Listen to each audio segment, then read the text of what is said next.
Hey skiers, I'm Jeff from skiessentials.com. Welcome to our 2024 ski test. Today we're talking about this Navis Freebird from Black Crows.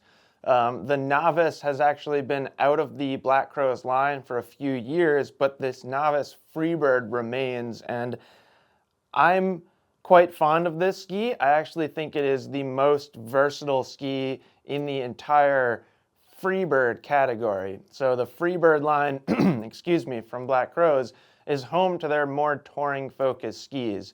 Some of those skis, Draco Freebird, Corvus Freebird, they're pretty darn strong and stiff and very, very capable skis, but they're on kind of the heavier end of the touring weight spectrum.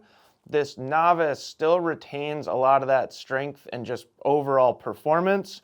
But if we slap it on the scale here, we're down to 1,630 grams. This is a 179, we're 102 underfoot.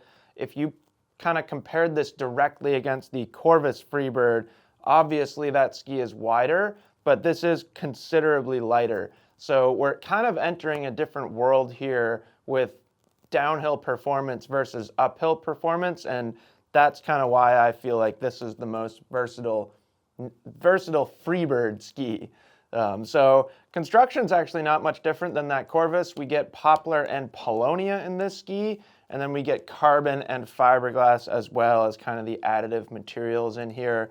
We saw the weight already, and the flex pattern is very, I don't know, just very round and supple, very consistent, very homogeneous from tip to tail, and a nice blend of some forgiveness in its flex, but also stiffness and power.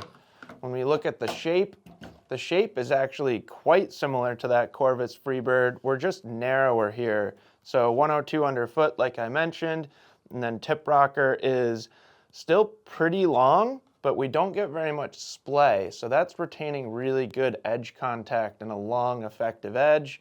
And then back here in the tail, there's actually a substantial amount of tail rocker in the Navis, and that's a little bit different than some of the other Black Crows touring skis.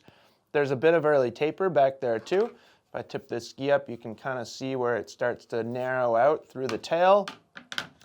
By putting that much tail rocker and that much early taper in it, they're actually giving it quite a lot of maneuverability.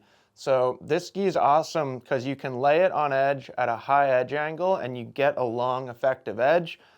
Remember, not much splay up there, so we're retaining good edge contact, but you can ski it as a flatter ski, and it's pretty darn maneuverable too. So I talked about versatility.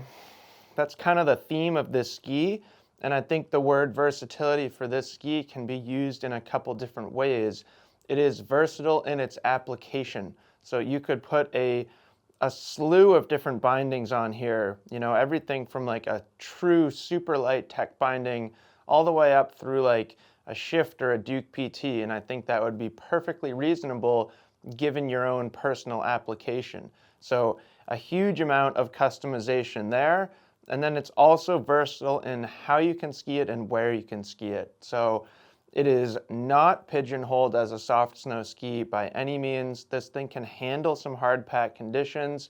It can handle that kind of like wind scoured snow that you encounter in the backcountry, but it is wide enough and with a nice shovel up here that it can handle some soft snow too. So East Coast, West Coast, anywhere in between, South America, Europe, there is no limit to where you can ski this thing. And I just think that's awesome. It's interesting because I feel like you see more of the more focused skis. So like excuse me, I personally see more Corvus Freebirds and Kamix Freebirds, whether I'm at a resort or somewhere touring. And that's always been interesting to me because I feel like this Navis is a great choice. So that's it. That is the Black Crows Navis Freebird. Let us know if you have any questions about it, and we will see you out there on the slopes.